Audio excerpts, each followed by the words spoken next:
வணக்கம். என் பேர் doctor Yogesh, முதுகுத்தண்டு doctor. இப்போது மிஸ்ஸஸ் ஜனனி அப்படின்னு ஒரு பேஷண்ட்டு 37 இயர்ஸ் குடுவாஞ்சேரிலேருந்து வந்திருந்தாங்க. இவங்களுக்கு பார்த்திங்கன்னா பேக் பெயின், கால் மறுத்து போகிற சிம்டம் அண்ட் தென் யூரின் போகிறது வெளிக்கு போகிறது பிரச்சனையாக இருந்துச்சு. இவங்க ஒரு ப்ரெக்னென்ட் லேடி, 31 வீக்ஸ். ஸோ நம்ம அதை இன்வெஸ்டிகேஷன் பண்ணி பார்க்கும்போது அவங்களுக்கு திடீர்னு கால் செயல்ன்றது காரணம் பின்னாடி டிஸ்கில் வந்து ப்ராப்ளம் இருந்ததுனால அது வந்து நரம்பு பாதிச்சதுனால இந்த ப்ராப்ளம் வந்துச்சு. ரெண்டாவது இவங்களோட எவாலுவேஷனில் இவங்களுக்கு diabetes, hyper tension, hypothyroid, obesity 130 kg plus அது இல்லாமல் ஏபிஎல்ஏ சிண்ட்ரோம்னு ஒன்று சொல்லுவோம். அதாவது இது வந்துட்டு ஒரு ஆட்டோஇம்யூன் டிஸார்டர். ஸோ இதனால் ரத்தத்தை உறைய வைக்கிறது, ப்ளசண்டால் ப்ராப்ளம் உண்டு பண்ணுறது, பேபிக்கு அபார்ட் உண்டு பண்ணுறது, இதெல்லாம் வந்து இந்த வியாதியோட தன்மைகள். இதனால் இந்த பேஷண்ட் வந்துட்டு கிளெக்ஸேன்ற ஒரு மருந்தில் ரொம்ப நாளாக இருந்தாங்க. ஸோ இந்த ப்ராப்ளம் இமீடியட்டாக ஆனனால இந்த கார்டா ஈக்வினா சிண்ட்ரோம்ன்றது ஒரு எமர்ஜென்சி சர்ஜரி. ஸோ இது ஒரு சிம்பிள் நம்ம சர்ஜரி மாதிரி பண்ணிட்டு போயிட முடியாது. ஏன்னா இதில் வந்துட்டு ப்ரெக்னெண்ட்டாக இருக்கிறதுனால we need to involve gynaecologist, ரெண்டாவது ஹெமட்டாலஜிஸ்ட், ரத்தத்தை உறைய வைக்கிறதுக்கு அண்ட் தென் அதுக்கான மெடிசன் கொடுக்கறதுக்கு ஹெமட்டாலஜிஸ்ட் இன்வால்வ் பண்ணணும். அண்ட் மயக்க மருந்து அவங்க டாக்டருக்கும் ரொம்ப சேலஞ்சிங்காக இருந்துச்சு. ஸோ இந்த சர்ஜரி எமர்ஜென்சியாக அவங்ககிட்ட சொல்லி அவங்க ப்ராப்ளமை புரிய வச்சு அதுக்கப்புறம் ஒரு 6 hours to 8 hours first caesarean பண்ணோம். தென் சைல்டு வந்து 31 வீக்ஸ்னால அந்த சைல்டை எடுத்துகிட்டு ஐசியூ கேரில் தேவைப்பட்டது. ஃபாலோட் பை இமீடியட்டாக கவுந்தடிச்சு படுத்துட்டு பேஷண்ட்டுக்கு அதே அனஸ்தீசியாவில் தென் ஃப்ளோர் எல்லாமே கரெக்டாக ஸ்டெரைல் கண்டிஷனில் மாப் பண்ணிவிட்டு ப்ரோன் பொசிஷனில் எமர்ஜென்சியாக மைக்ரோ லம்பார் டிஸ்கெக்டமின்னு எமர்ஜென்சி சர்ஜரி பண்ணி அந்த நரம்போட ப்ரெஷரை ரிலீவ் பண்ணியிருக்கோம். ஸோ இந்த சர்ஜரியோட சேலஞ்சிங் அப்படின்னு பார்த்தீங்கன்னா மெயினாக ஒபிசிட்டி தான் ஒரு முக்கியமான சேலஞ்சிங்காக இருந்துச்சு. தென் போஸ்ட் ஆப்ரேட்டிவாக இந்த ஒபிசிட்டிலேருந்து இவங்க இன்ஃபெக்ஷன்லாம் வராமல் இருக்கிறதுக்காக அதுக்கான ஆன்டிபயோட்டிக், அதுக்கான கன்சல்டன்ஸ் கரெக்டாக ட்ரீட் பண்ணி டவுன் த லைன் செகண்ட் டேவே அவங்க அந்த கால் மறுக்கிறது கம்மியாகி நடக்குறாங்க. அண்ட் தென் தேர்ட் வீக்கில் அவங்க இண்டிபெண்ட்டாக நடக்கிறதுக்கு சரியாயிட்டாங்க. இதுதான் இந்த கேஸோட ஃபுல் டீட்டெயில்.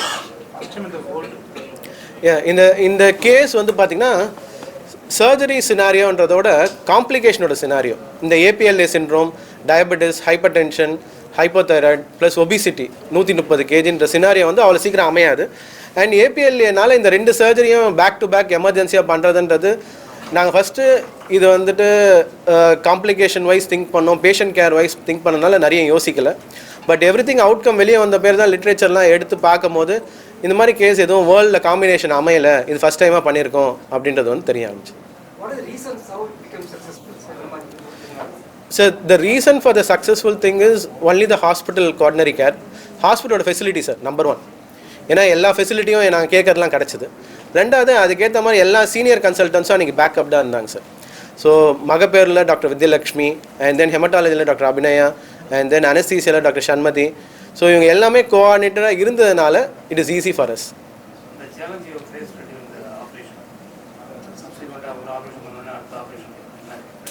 ஆமாம். ஸோ சேலஞ்சஸ்ன்னு பார்த்தீங்கன்னா அதான் சார் ஸ்டெரைல் டெக்னிக். ஏன்னா ஸ்பைன் வந்துட்டு நம்ம பண்ணும்போது ஸ்டெரைலாக பண்ணுறதுன்றது ரொம்ப, அதாவது ஸ்டெரைல்னால் அந்த இடத்துல இன்ஃபெக்ஷன் வரக்கூடாது சார். ஏன்னா இன்ஃபெக்ஷன் வந்ததுன்னா அது வந்து ஒரு பெரிய ப்ராப்ளம் ஆகிடும். அண்ட் அதுலேருந்து பேஷண்ட் இன்னும் நிறைய காம்ப்ளிகேஷனில் மாட்டுவாங்க. ஸோ இந்த சர்ஜரி டியூரேஷன் டோட்டலாக பார்த்தீங்கன்னா மயக்க மருந்து கொடுத்த அப்புறம் சிசேரியன் செக்ஷன் ஒரு 1 hour அண்ட் நடுவில் 1 hour we taken to clean the floor. அது இல்லாமல் அந்த 130 kg பேஷண்ட் இருக்கிறதுனால அவங்கள ஷிஃப்ட் பண்ணுறதுக்கு வி டர்ன் த ஓடி அண்ட் தென் ஓடி டேபிளை செப்பரேட்டாக ஸ்டெரைலாக அரேஞ்ச் பண்ணி இது பண்ணிட்டு அதுக்கப்புறம் இந்த டிஸ்க் சர்ஜரியை வந்துட்டு 1.5 hours ஆச்சு. ஸோ டோட்டலாக it taken around 4.5 hours. So யூஸ்வலாக வந்து ஒரு நார்மல் ஒரு 80 kg 90 kg பர்சனுக்கு போல்ஸ்டர்னு ஒரு ரவுண்ட் பில்லோ யூஸ் பண்ணுவோம். இவங்களுக்கு வந்து அந்த அப்டமன் இப்போ தான் ஸ்டிச் பண்ணதுனால அதில் ப்ரெஷராக இருக்கக்கூடாது, அந்த ஊண்டை எதுவும் ஆகக்கூடாதுக்காக இதுக்கான ஸ்பெஷல் ஒரு பெரிய பில்லோ யூஸ் பண்ணி தென் அதில் பெரிய பில்லோ யூஸ் பண்ணுறதுனால இவங்களோட வயிறு வந்து கொஞ்சம் அப்டமன் ஃப்ரீயாக இருந்ததுனால ஈஸியாக ஸ்பைன் சர்ஜரி பண்ண முடிஞ்சது சார். இல்லைனா அந்த ரத்தம் பேக் ஃப்ளோ ஆகும், அந்த ப்ரெஷரில் வந்துட்டு நம்ம ஸ்பைனல் கார்டையை ரீச் பண்ண முடியாது. அது இல்லாமல் அந்த டிஸ்கையும் நம்ம டீகம்ப்ரெஸ் பண்ண முடியாது. அப்புறம் அந்த சர்ஜரியோட பர்பஸே ஃபெயிலியர் ஆகிடும். ஸோ அதனால தான் அப்டமன் வந்து எப்பவுமே ஃப்ரீயாக வச்சுருக்கணும் சார். கர்ப்ப காலத்தில் யூஸ்வலாக எல்லாருக்குமே ஒரு பேக் பெயின் வரும் சார். அதுக்கு மல்டிபிள் ரீசன் இருக்குது. ஏன்னா கர்ப்ப காலத்தில் வயிறு வந்துட்டு பெருசாகும். அப்போது நம்ம ஸ்பைன் வந்துட்டு என்ன ஆகும்னா லிகமெண்ட் லாக்ஸிட்டியால் கொஞ்சம் முன்னாடி போகும். ரெண்டாவது ஸ்பைனில் அதிகமான ப்ரெஷர் இருக்கும். ஏன்னா அப்டமனில் ப்ரெஷர் இருக்குல்ல, பாப்பா வளர்றதுனால ஸ்பைனில் ப்ரெஷர் இருக்கிறதுனால நம்மளுக்கு அந்த டிஸ்கோட பெயின் அப்பப்போ வந்து போகும். மூணாவது முக்கியமான ரீசன், கர்ப்ப காலத்தில் அவ்வளோ சீக்கிரம் யாருமே வந்து வெயிலெல்லாம் போக மாட்டாங்க, வீட்டு உள்ளே இருப்பாங்க. அதனால் விட்டமின் டியும் one of the contributing factor for back pain. இது மூணும் தான் பேக் பெயினுக்கு கான்ட்ரிபியூட்டிங் ஃபேக்டர். ஸ்பெசிஃபிக்காக அவங்களுக்கு L4-5 தான் டிஸ்க் வரணும், L3-4 தான் டிஸ்க் வரணும்னு ஒன்று கிடையாது சார்.